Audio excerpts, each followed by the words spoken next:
Today's episode of Tim Blackett and Friends is brought to you by Grandview Drive, a collection of short fiction written by me, Tim Blackett, a book which Emily Austin says is compelling, moving, shocking, disturbing, and sharp, a violently great read that will zap you like a 4,000-pound defibrillator. The book is found anywhere books are sold in Canada, and coming up on April 4th, it will be available anywhere worldwide. A one, two, three, four. Tim Blackett, baby dabba doo, deep dee bop bop doo, rippy deep dee bop dabba doo, bo deep dee bop bop doo. Tim Blackett, baby doo doo, baby dee bop bop doo. Tim Blackett, baby deep deep, deep deep deep. Tim Blackett, baby deep deep deep deep deep bop. Tim Blackett, baby deep tip tip tip. Tim Blackett, Tim Blackett and Friends. Shortly after I got word that Nightwood Editions wanted to publish my book, Grandview Drive, I went to their catalog to find a few titles I could read to get better acquainted with the type of work they were publishing. And after flicking through the titles for a minute, I chose Conor Kerr's book, mostly because it also took the name of a street, the Avenue of Champions, as its title. And as I made my way through the book, two things happened pretty much simultaneously. One, I felt an immense pride in my work being published alongside Conor Kerr's. But two, I felt an unmistakable bout of imposter syndrome coming on. The book seemed to be so clear in its vision and so concise in its execution that I started thinking my book wasn't ready. I needed to tighten things up, to think harder about what I wanted to say. And through the editing process, I tried to polish it, to get it up to Nightwood's and to Conor Kerr's level. In addition to the novel, Kerr has published a collection of poetry, Old Gods, and his follow-up novel, Prairie Edge, is due to release on April 16th next month. After finishing his first novel, I borrowed Old Gods from the library, and I found I needed to spend more time with it, so I've since purchased and devoured my own copy. And when I found out about Prairie Edge, I reached out to his publicist for an arc, which they were gracious enough to send my way. Kerr has a unique voice that is pulled through all three books, able to speak to profound systemic issues plaguing so-called Canadian reality, with a tone that is sometimes playful and hopeful, and other times frustrated, even angry at the glacial pace of change and reconciliation in Canada. His characters and narrators go from inspired hope for change to somber and downcast, unwilling to accept the status quo on one hand, while recognizing that the same status quo is resilient and reluctant to let go of its position of power, to put it mildly. The result is three books that show the reader ways in which change is possible, even inevitable, without any of the false and fluffy pretense or performance of the current systems and structures of Canada. Avenue of Champions was shortlisted for the Amazon Canada First Novel Award, longlisted for the 2022 Giller Prize, and won the 2022 Relit Award. Old Gods was a finalist for the Governor General's Award in Canada, and in 2022, he was named as one of CBC's writers to watch. With Prairie Edge releasing next month, there's no doubt in my mind that Conor Kerr will be considered amongst some of the most important contemporary letterers and voices in Canadian literature for years to come. Conor is a Métis Ukrainian writer living in Edmonton, a member of the Métis Nation of Alberta. He is descended from Lac St. Anne Métis and the Papas Chase Cree Nation. He is currently an assistant professor at the University of Alberta, where he teaches creative writing. Conor Kerr, welcome to Tim Blackett and Friends. Man, what an introduction there. I think that, yeah, I'm blushing over here. It was great. Thanks, Tim. Yeah, It's an honor to be here. Yeah. I've been looking forward to this interview for quite a while. I know I emailed Yeah. you last year, and then it's taken a while to get to meet up, but yeah, Yeah, I love talking with guys from well, everyone from Saskatchewan too, because it's just home province yeah, and home territories there on the prairies. And yeah, I was just showing my friend all these, photos from like northern Saskatchewan going canoeing, as well as like the southern prairie, bird hunting, like Buffalo Pound, where I grew up as a yeah, kid, and Moose Jaw and all those good spots in yeah. Saskatoon. So fun. Yeah. I really appreciated seeing, especially in your poetry collection, talking about Buffalo Pound in the area. I haven't spent a ton of time there, but my kid's mom lives in a place called Parkview, which is Oh just yeah. Yeah, yeah, totally. Yeah. so I drive there to pick them up sometimes, and yeah, I get to see Buffalo Pound and stuff. It was just interesting to see the connections, even though Yeah, we totally. don't Yeah, I really know love. each other. But yeah. Yeah. So I wanted to start where I very often start these interviews and just talk about what has sort of propelled you into writing, what has drawn you to this writing life, and when did you sort of know you would be a writer, that sort of thing. Sure. I've been doing this since I was a little kid. Like I used to go to all the little writing camps, like all of those things when I was young. I was a big library nerd, doing the whole like library book clubs back in the day, and trying to get as many like of those like reading prizes as possible so you could win like the individual like pizzas from school and that kind of thing. But I've always been drawn to storytelling. I come from a family of storytellers, like you hang out with my granny, who's a very prominent character in Avenue of Champions, or like a version of her, Hmm. or you hang out with my uncles, or even my like grandfather on my Ukrainian side, and like they're all telling stories constantly, and it's just like it's a constant storytelling kind of process. And I grew up in a space where I'm, very comfortable in that, doing the same kind of thing. And I also remember being a little kid and thinking about some of my grandmother's stories and how I was worried about like the continuation of those and what that looks like to try to like capture and retain a sensibility of what it really means to be, a Métis person growing up on the prairies in a certain time and aspect. Because I'm sure you might relate to this as well, but like when I was younger, like I didn't none of the writing that I was reading really like spoke to me at all. Like I didn't see myself reflected in any of it. Like I loved what I was reading, but like none of it was prairie literature whatsoever. Like I think some of the only stuff that was like it wasn't until like, I think I read like a Thomas King book back in the day was like the one of the first ones where I was like, whoa, like that's like I kind of get the way that people are telling stories in this and this like more of this like circular arc. So I was really interested in like trying to figure out how to write some of our own stories. And I remember being at a writing thing back when I was like maybe in like grade 8 or 9, even younger than that probably. And I wrote the story out and I wrote it out the way my grandmother tells it. And I thought it was and I love the story, I wrote it out. And then the lady who was running the camp accused me of plagiarism. She was like, there's no way. And like, why would you accuse like a 12-year-old of that to begin with? But she was like, there's no way you wrote that story, blah, blah, blah, blah, blah. Like, you can't be doing that. And I was just like, and I remember just being like shocked. But then also at the same time being like, screw her. I'm going to continue to like do this and write out my own like stories in this way. And honestly, I've never really stopped. So now, I'm in my mid 30s and it's been a lot of years of writing at this point. That's for sure. Hmm. I do relate to. First, I want to clarify. I don't know. I'll say this. I am not indigenous. Many people think I am.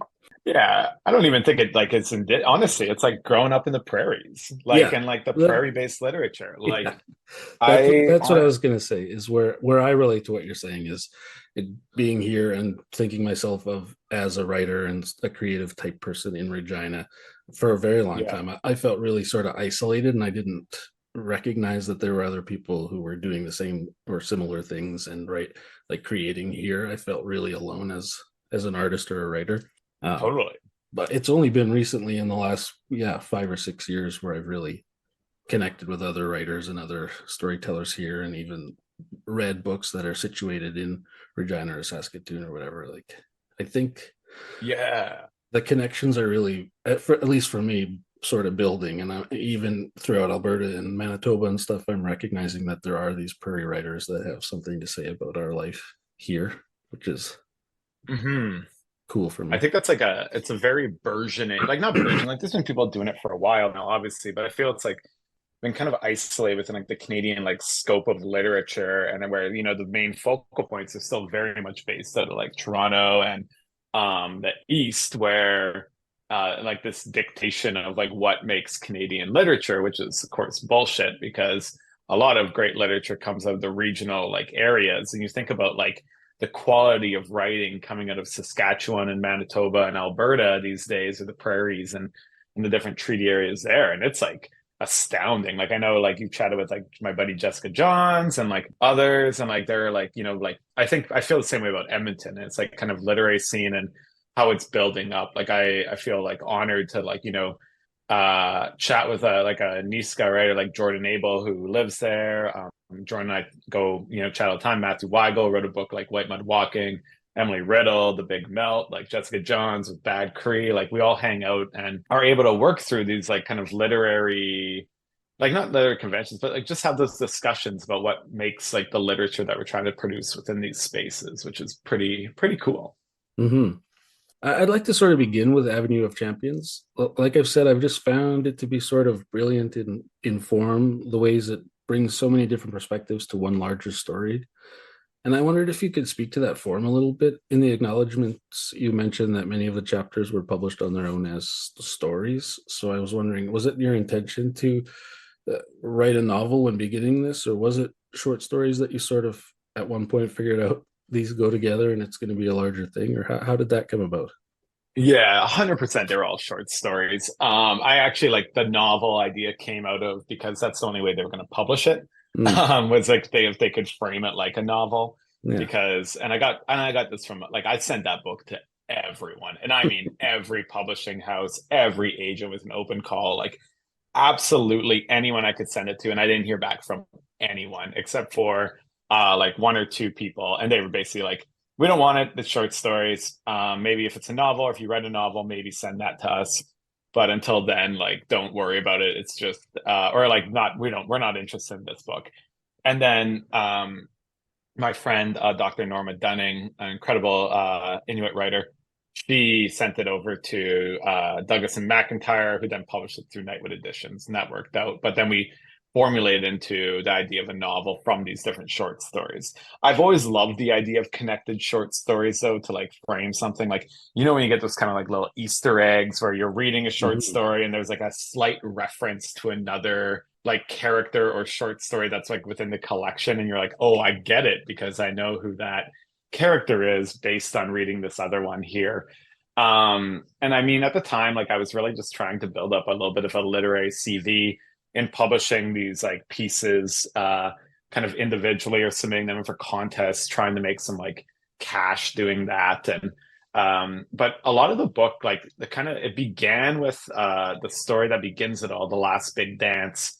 And I wrote that in a class for Marilyn Dumont, great, incredible Métis poet, when I was trying to upgrade to get into the MFA program at UBC. And I remember when I wrote that story and I'm chatting with her all about it, she's like, "Oh, you got something here. Like, this is something that you can like really build around." And I wanted to at the same time like really capture a bit of my family's history and living in those like road allowance communities north of St. Paul, Alberta after the dissolution of the Papas Chase for Cree Nation in Edmonton back in the 1880s. And like the experience of my grandmother's grandmother, and then even her growing up in that. And obviously it's fictionalized, like it's a fictional book, but Mhm. the idea of that space remains the same. And so trying to formulate that inevitably into what would, and then at some point during the editing process, like it was very easy to kind of link them all together into a novel. As a writer, though, of course, going back now, I see more ways that I could have Mhm. edited it and made it more of an easy kind of like transition. Like I think of the ending of Avenue of Champions, and I'm like, I wish I did more on the ending. Like Mm. I think that's a glaring omission within that book. But obviously, as a writer, you're never going to you gotta, at some point, you gotta let go. Yeah. Yeah. Yeah, my collection too is connected short stories, but they felt that they weren't connected enough to make it a novel. So it's the title page is Grandview Drive, a novel struck through short stories, struck through, and then fiction. Nice. Yeah, yeah, yeah, yeah. And in the Little same genre way, bending. yeah, at least I like to think so. I'm pretty, yeah.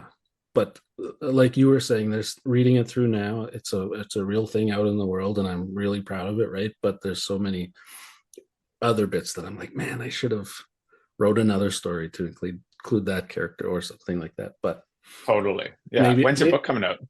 oh, it came out in November last year. Okay, cool. I need to get a copy of that unit. Yeah, and I guess its release date in the States is November 4th or something. So, Who's but publishing in the States? I think it's just Nightwood.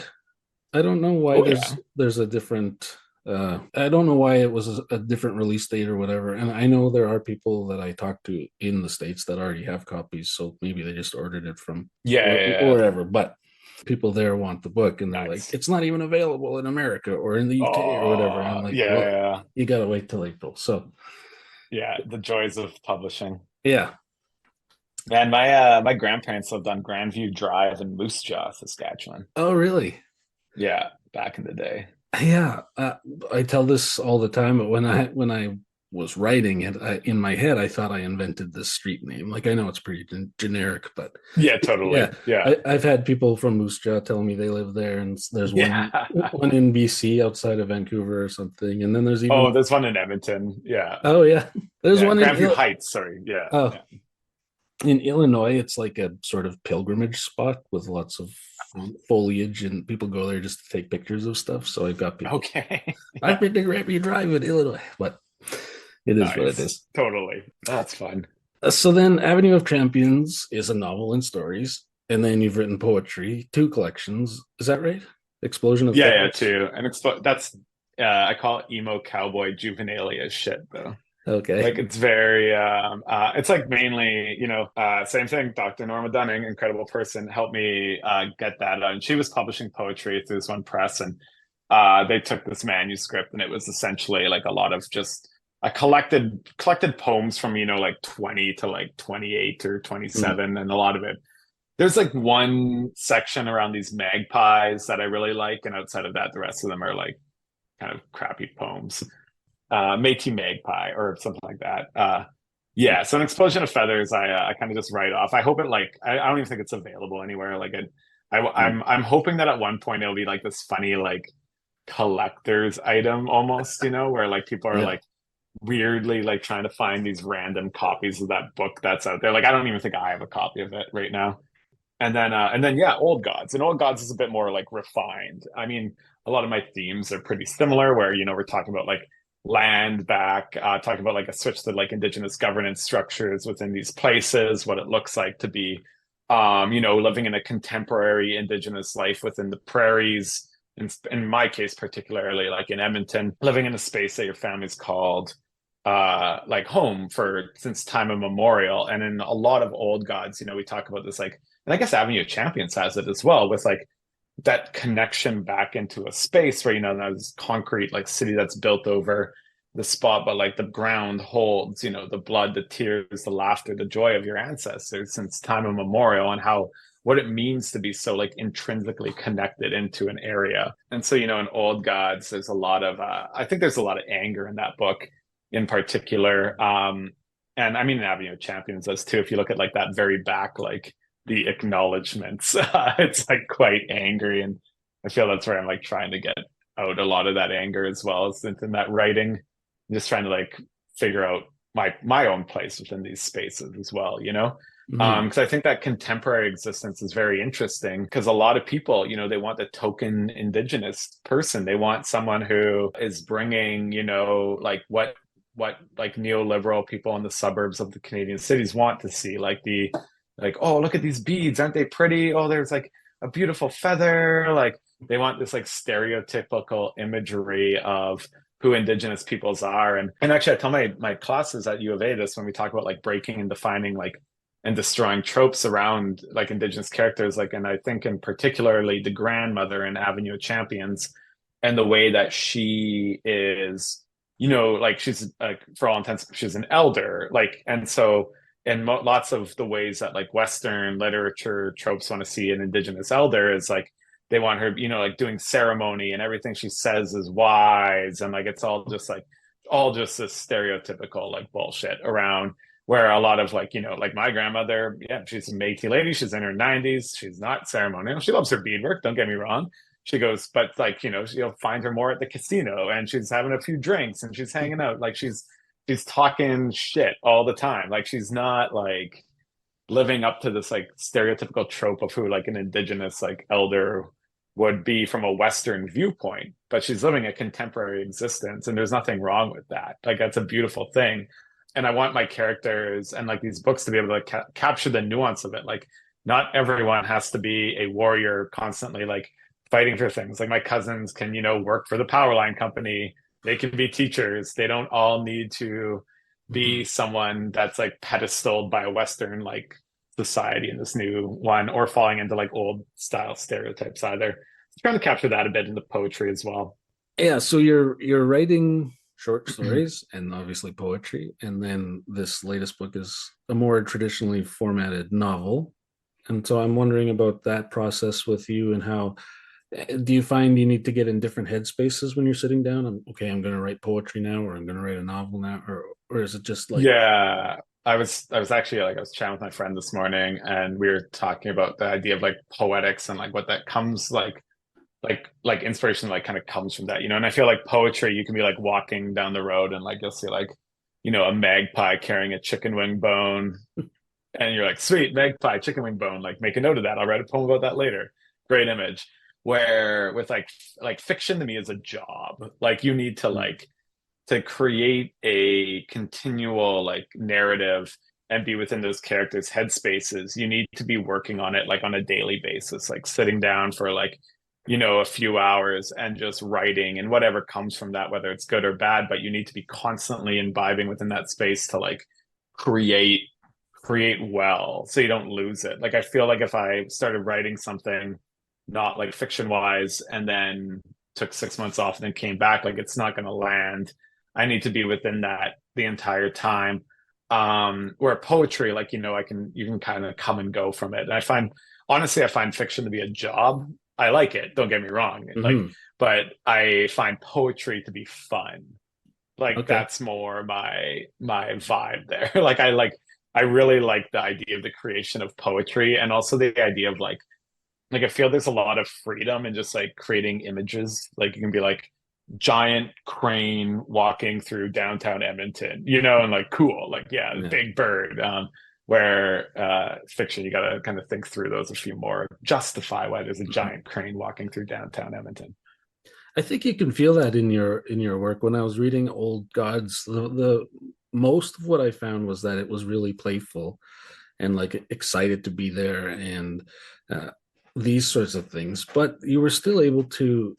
It felt elegiac in some ways and like mourning a past before colonialism and stuff like that too. But I think first the playfulness comes through, and I really appreciated that. But I think all three books have that sort of, not a dichotomy, but it's like a balance. In some ways, they're just loving life and having fun. All of your characters and narrators, and figuring out who they are as people and within relationships and everything else. But then there's an underlying sort of, yeah, anger and frustration with how things are compared to what they could be and all of that.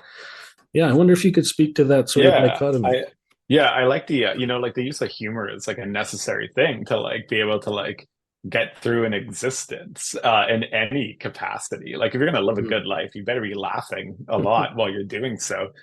And I feel like a lot of people, you know, like we funny people, we got like these jokes, we got these things that kind of like captured within this. So I love like, you know, a lot of a lot of I try to be able to like capture a humor within, you know, the writing that also is like paired or mirrored with like some of these actual like harder kind of like concepts that are being brought along with it. Like, you know, like in Avenue of Champions, like one of my favorite scenes is when he like gives the phone to or like the girl he's trying to impress, Cheryl, like gets his phone, and she's like, "What's your password?" And he's like, and she's like, looks at him, and he's like, 6 9 6 9, and she's like, "Wow, like Yeah. nice, buddy." Like I thought that was just such a funny scene to write, or like writing out scenes while characters are playing crib. Like I think that's such a funny way of like writing where they're like talking, like because we've if you played crib, you've all done this where you're like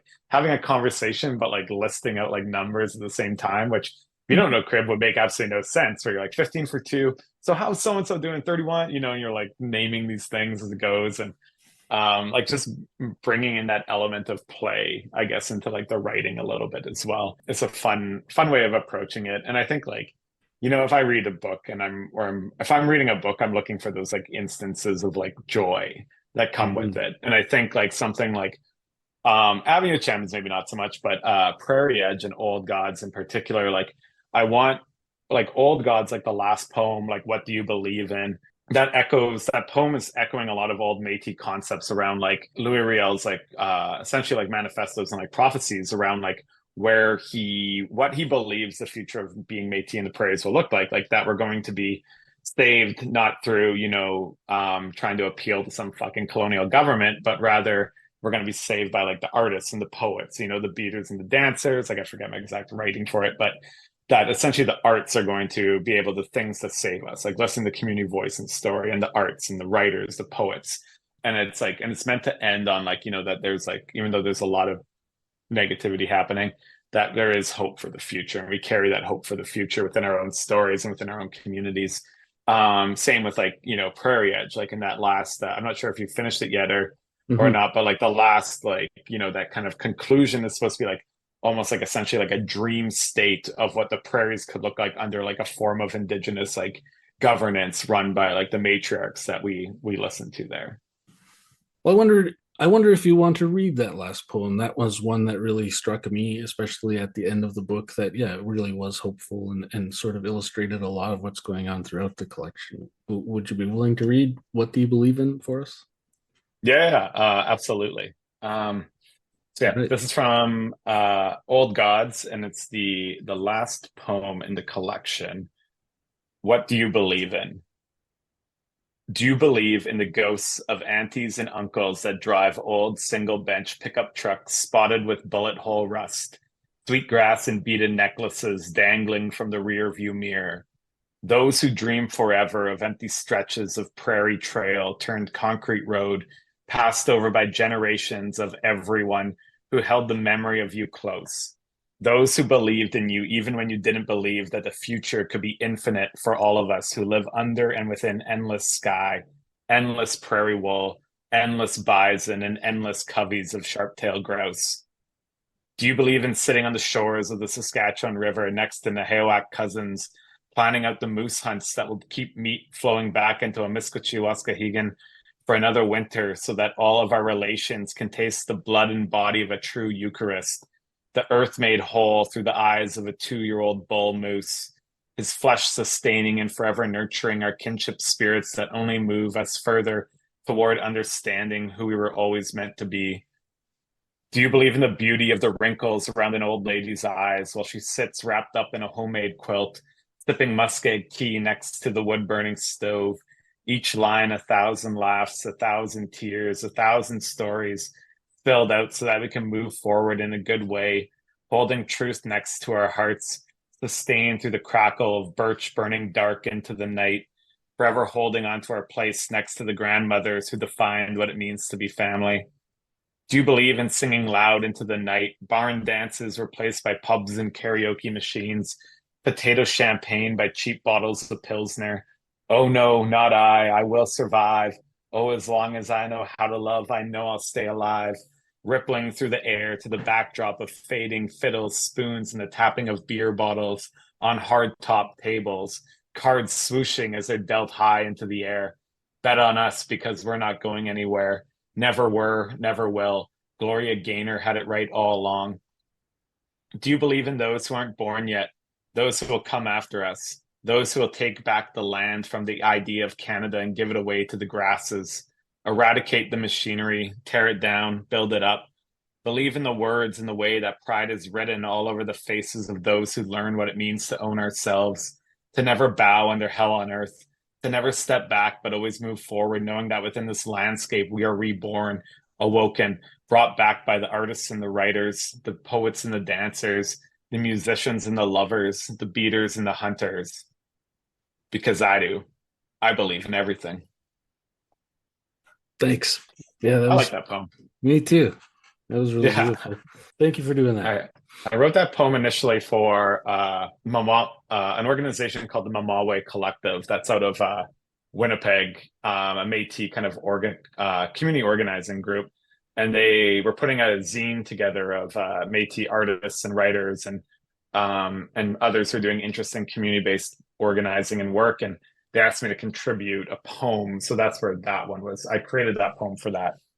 And yeah, and I really like it. I think it's one of my like favorite ones from the collection, actually. I really do feel like it's sort of a microcosm of your larger work that I've read, these three books, in that it's really the ways the other two novels discuss what might be compared to what is now. This is Yeah. So continuing on with the genre talk, this is really interesting for me because it's hard for me, like when I'm writing short fiction, I'm kind of reading short fiction and I'm like stuck in that mode, and then Same with Yeah. novels when I'm working on a novel now, and so I've been in this huge novel kick trying to find books that are similar and stuff. And I don't write poetry, but I read it here and there. But I'm just Yeah. wondering Yeah. about your process there. You said when you're writing fiction, you can't spend time away from it. You need to be continuing in that fictional mode. Does this mean Yeah.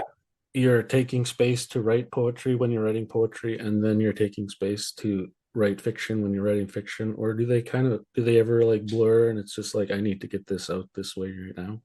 They definitely blur. Like, because I feel like it's like, that like when I'm doing fiction or writing fiction, I need to like be able to like sit down and like spend like a significant amount of time like on a daily basis. Like a man of routine, so I need to like be able to like really like get into a writing like habit. Like Avenue of Champions, like I wrote most of that book from like the bathtub while I was like during the course of a winter. Essentially, I was like, okay, sweet, like isolated like environment, like had my iPad and had a little thing that went across the bathtub, and I was like, perfect, I'll just write this book there. So, and like Prairie Edge, like same, I was just like taking time during the pandemic as well, to like really just like spend time sitting with that and being able to work on it on a daily basis.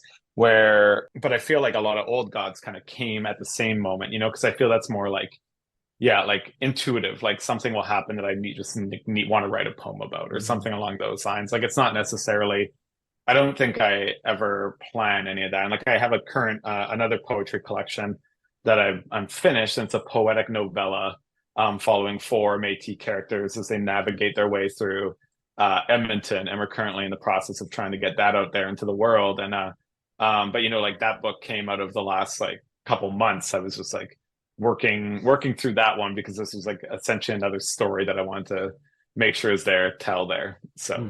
Can we talk about Prairie Edge a little bit? oh yeah, I'm love that really book. I'm really intrigued and wondering where this idea came to release these wild bison into the middle of Edmonton. How did the whole thing come about for you? Oh man, I read a news article maybe a decade ago now where a herd of bison got loose from a farm somewhere outside of Camrose, Alberta, and were like stampeding around the town at like 5 in the morning.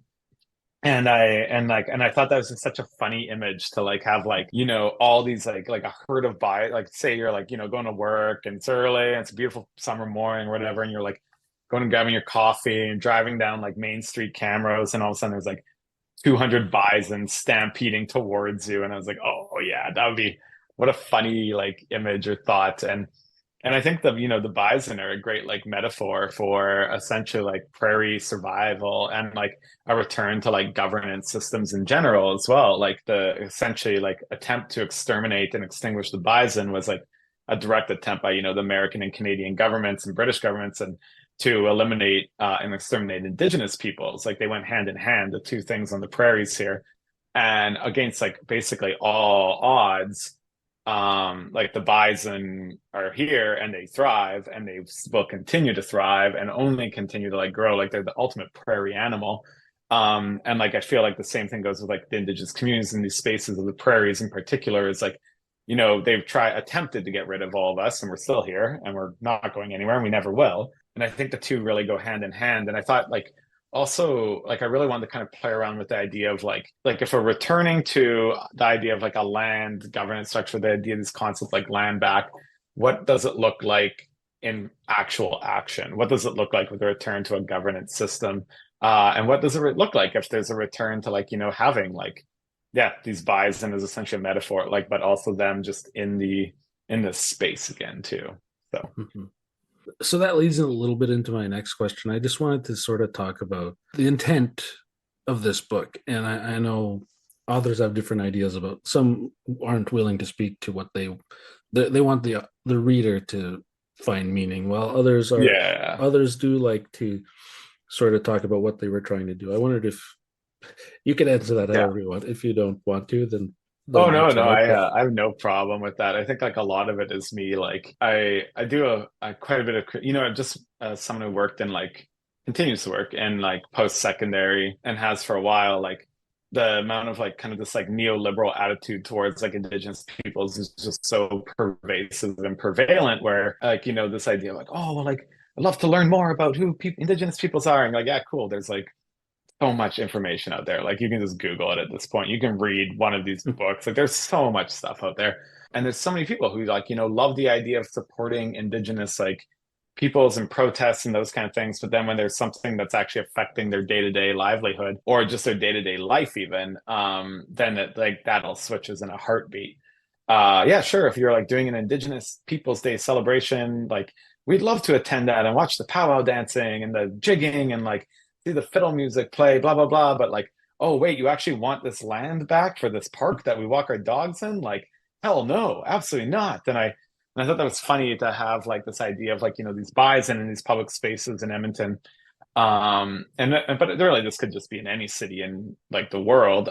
And then, you know, like these people who are, they want to support indigenous issues or whatever, not it, like they say issues, but you know, they want to support indigenous peoples, but now that they, you know, there's bison there, they're like angry and they're pushing back against this idea. And I think that's just such a funny, like contemporary take on neoliberalism. But I also wanted to kind of like showcase that, you know, there's a lot of like this book like essentially is like almost like a composite of a lot of these people I know who are like incredibly strong matriarchal community lead and two-spirit community leaders who like are really like the ones who push this like these movements. They push things. They're doing all of the work. They are like constantly like they do so much for communities, so much for like pushing movement. They do so much like incredible like activism and work, and then like some dude will sweep in and just be like, no, no, no, no, no, it's actually me that's doing it all, like give me the props. And so kind of making a little bit of a take on people who build like a brand or an image around like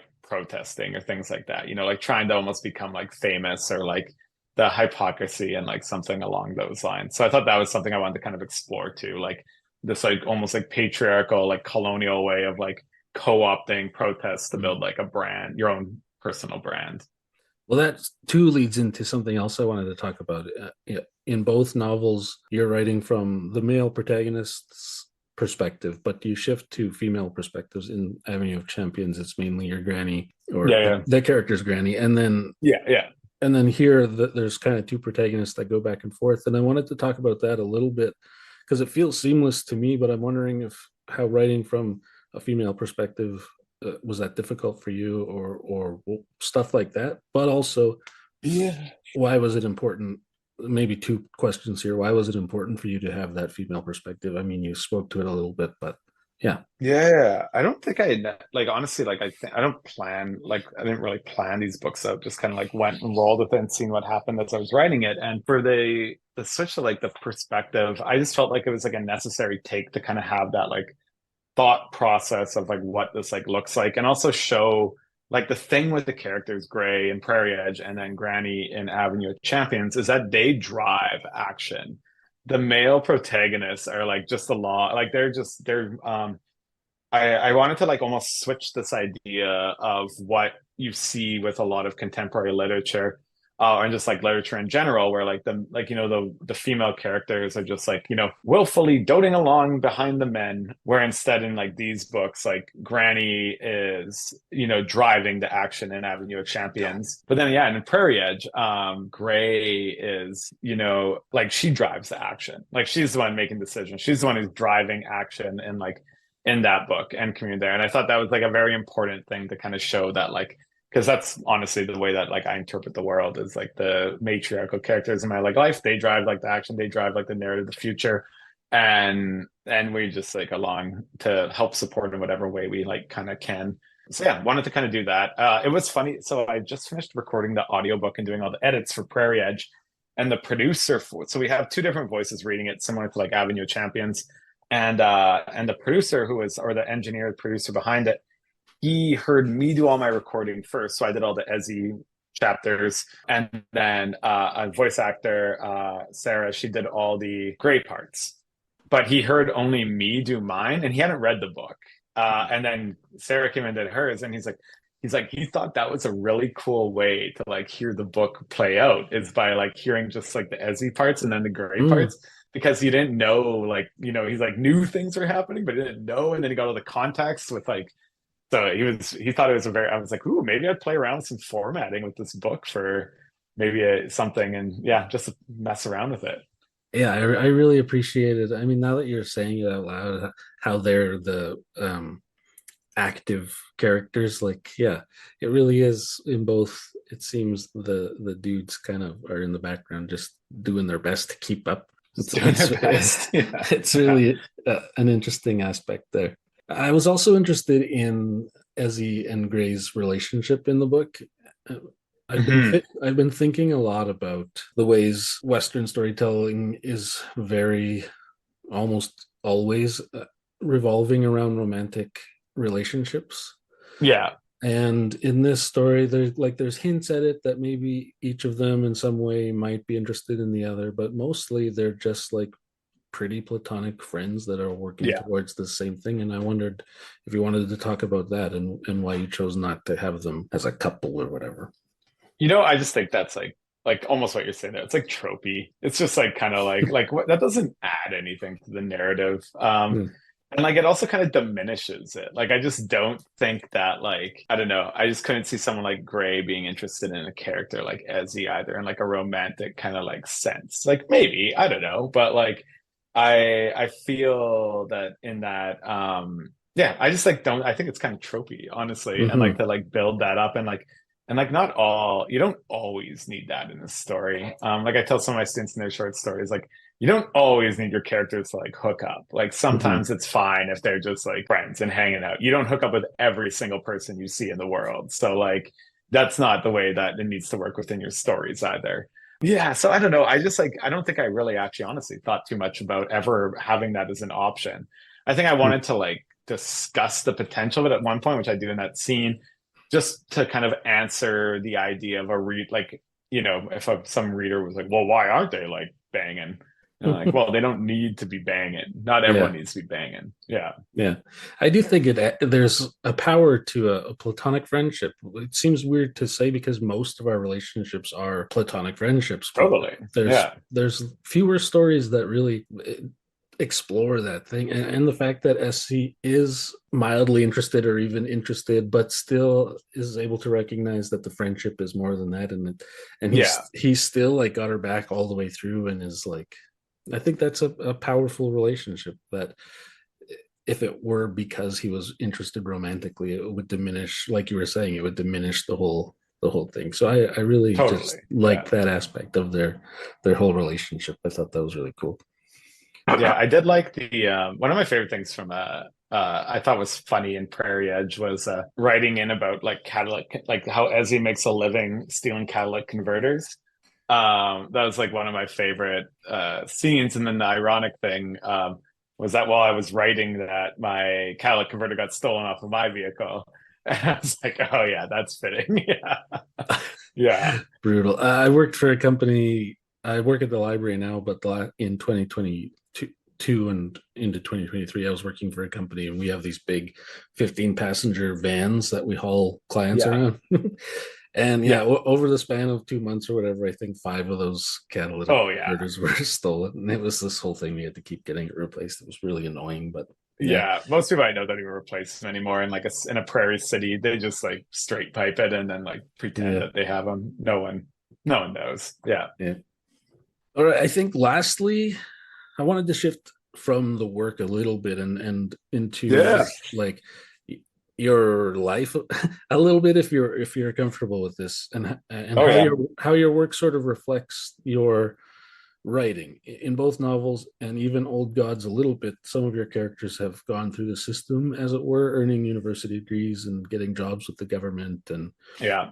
early on they feel like they might be able to enact change, and they're really gung-ho and all of that, but then seem to eventually conclude that change is, if not impossible, then much less likely than they first imagined.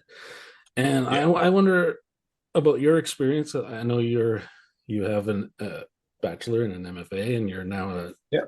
a prof and everything. I wonder if you'd like to speak to how you feel within the system, and if you can see change happening, or if it how much of it is just frustrating for you, or however you want to Oh talk yeah. about that. No, I think it's like it's very much it's a trust. I mean, I think I heard a good thing from an elder a long time ago now. I believe it was Elder Bob Cardinal and Enoch that told me this, but he spoke about how like change isn't going to come. Like if we're waiting for like a Western system to enact change for an Indigenous community, we're going to be waiting for a long time. Like that's not where change comes from. Like change comes from community. It comes from like, elders pushing back. It comes from youth pushing back. It comes from like honoring those voices and like those like long-term like community priorities to move towards like creating like change. It doesn't come from a government. Government policies are like redact. They're in response to community like pressure, essentially. Like they're not going to be the things that actually solve it.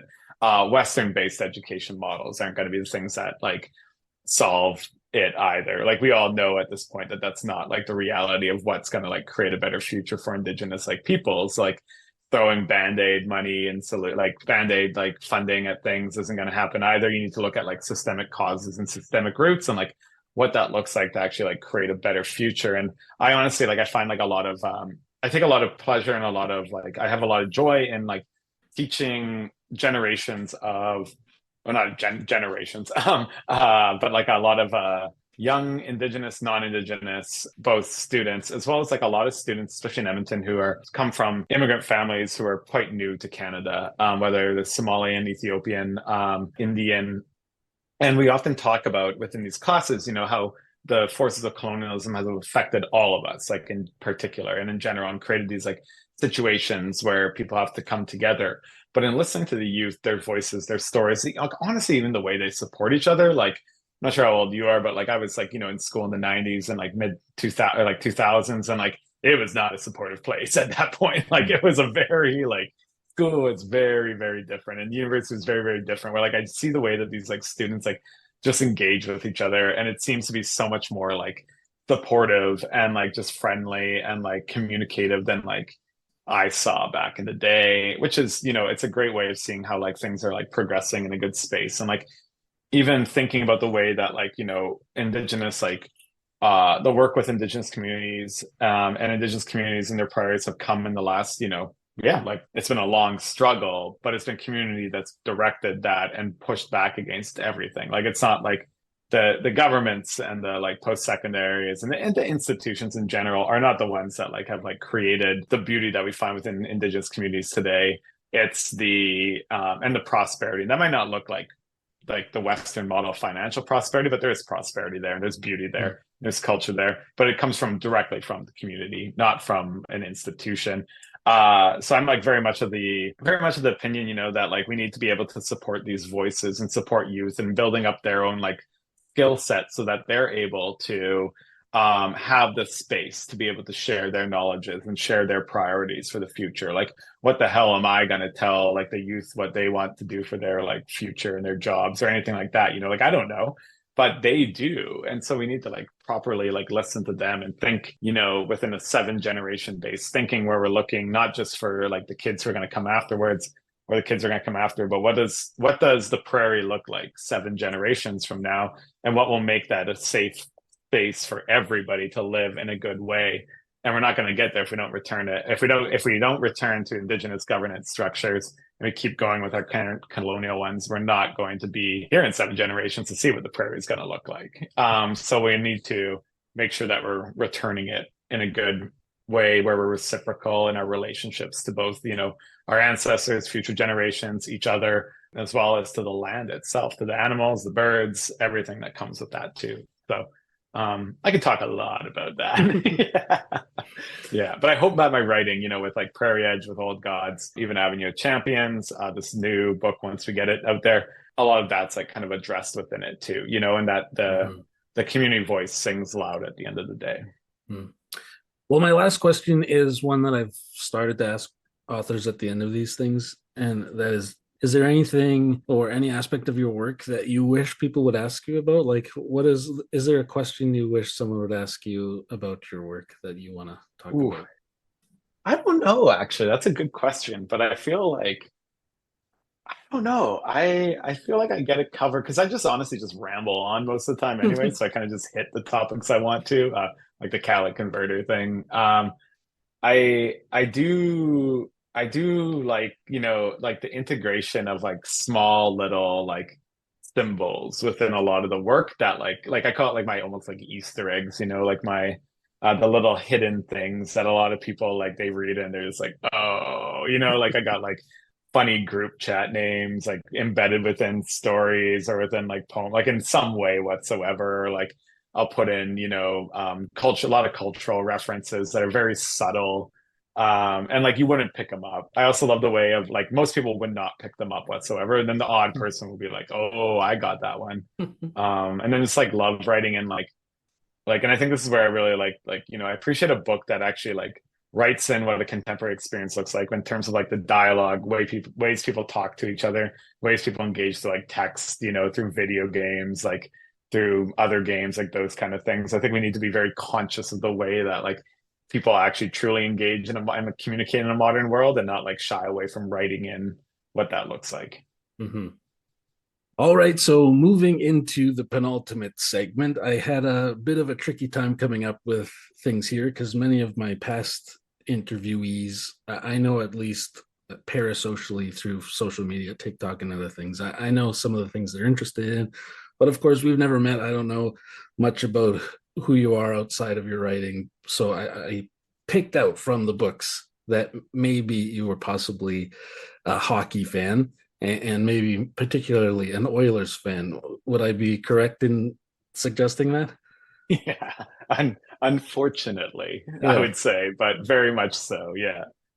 I got this great photo of me, in full on like Oilers, like hockey gear when I'm like 6 years old. So, All yeah. right. Well, that's what I was going to ask. I guess first, if it were true that you are an Oilers fan, when did this whole As long as thing I can start? remember. Yeah. Yeah. And so, are you kind of a diehard fan? Like I am also an Oilers fan. My partner is an Oilers fan. Her stepdad is like diehard. Yeah, I'm I wouldn't say I'm diehard. yeah. I like hanging out with my friends, like watching the game here and there, like going to games, doing that. I watch all the playoff games, but like my buddy who lives with me, like, and our other friend, like they'll quote stats from like the 90s, like Yeah. weird thing. Like I can't do that. Yeah. I probably couldn't name the full roster right now, Yeah. but like I'll watch. Yeah. I have another buddy who's a big Oilers fan. He lives in outside of Toronto, but he has like ideas of who they should have drafted and Totally. who they Yeah. should trade for and everything. But I'm just like, I'll watch the game. Connor McDavid Yeah, no, is I'm the cool. same vibe there. I would Yeah, never, I don't read like articles. I don't go like in depth on it yeah. kind of thing. Yeah. And so, do you think this year's version of the Oilers has it in them to Oh, win the cup? I mean, I hope so because my buddy and I like we have a lot of tickets this year, so I'm like very like would like to go to a playoff game. Yeah, That's for sure. I like the vibe though. Like I like going for the part. I'm a sheep. I love like being a part of like a crowd. Like a big like yeah. I love a crowd mentality. And a mob mentality. So I'm like very happy I want to go and like be in like a big like environment like that. I find it funny.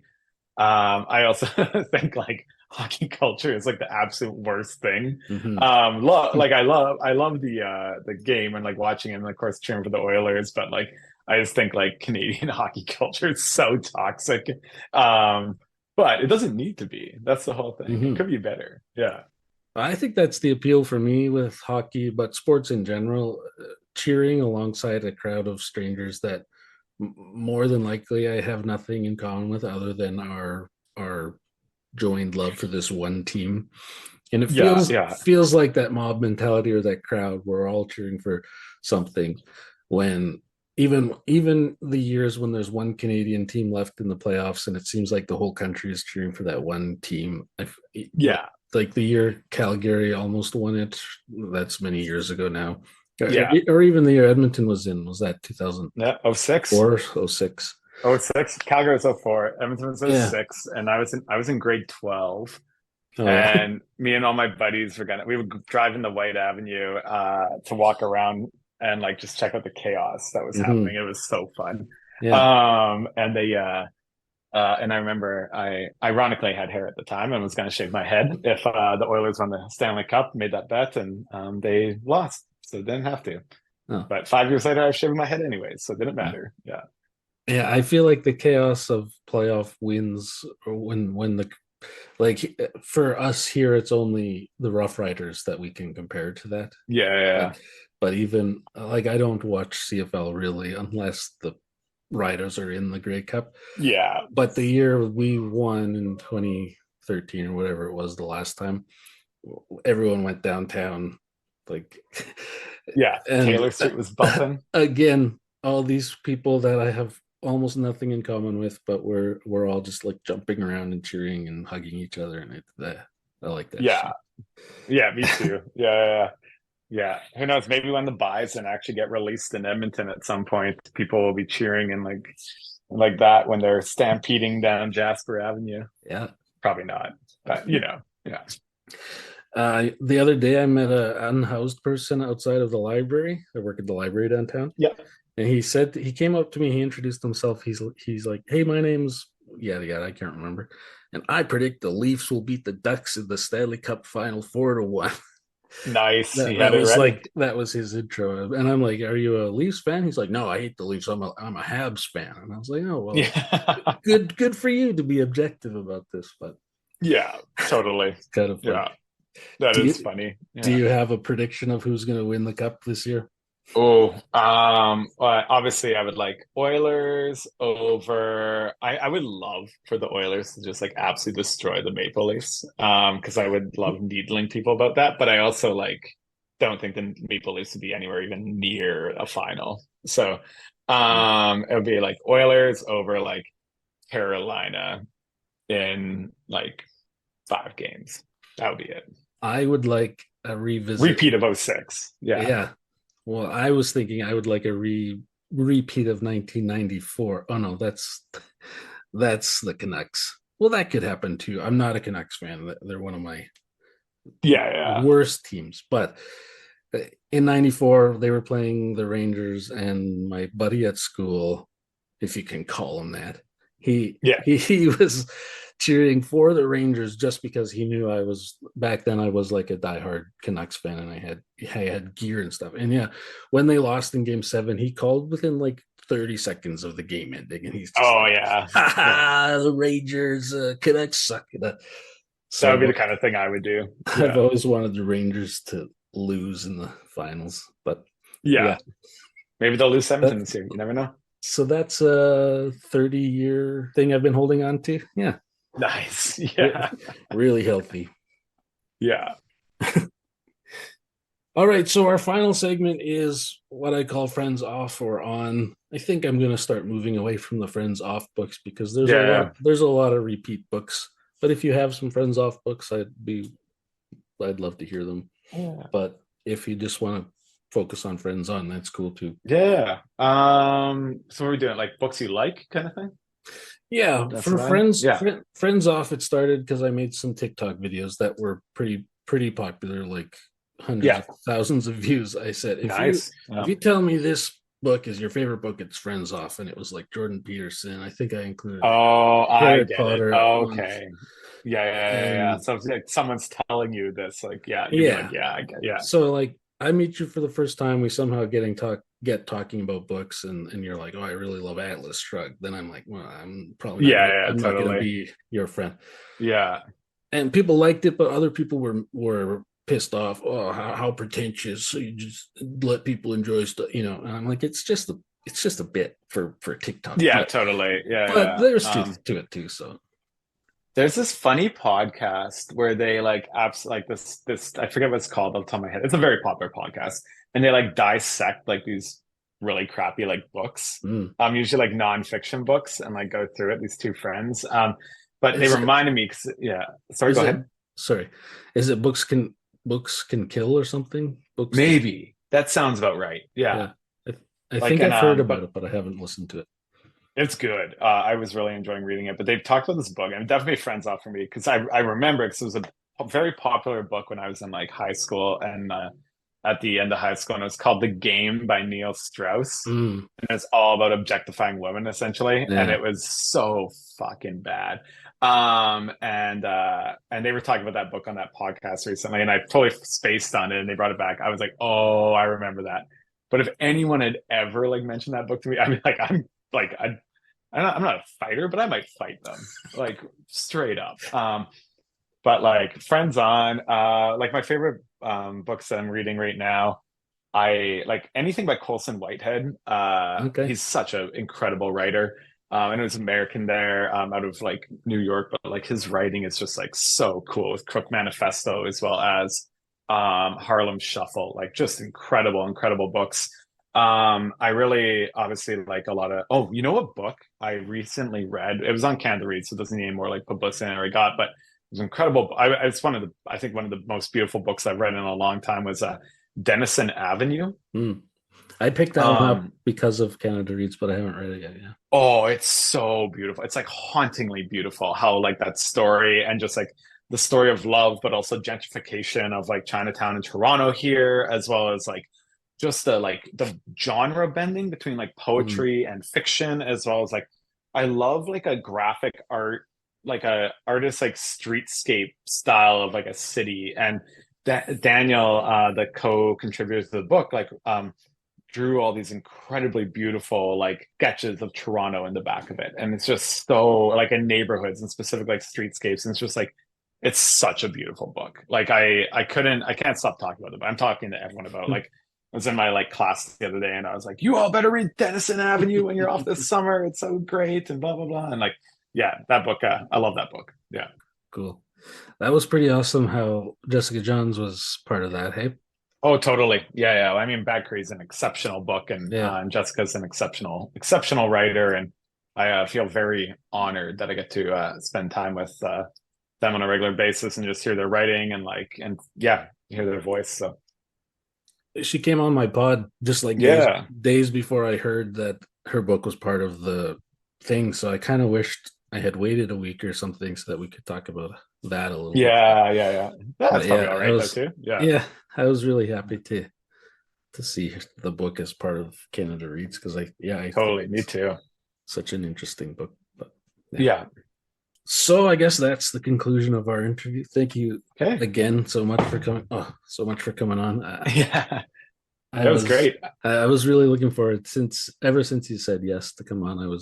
I went back and forth from really excited to kind of nervous to really excited to kind of nervous. But Yeah, yeah. Thanks for reading through the books and promoting them as well, and everything like that, and that beautiful introduction, making me blush and all of that. It's good. Thank you for that the conversation, Tim. I really appreciate it.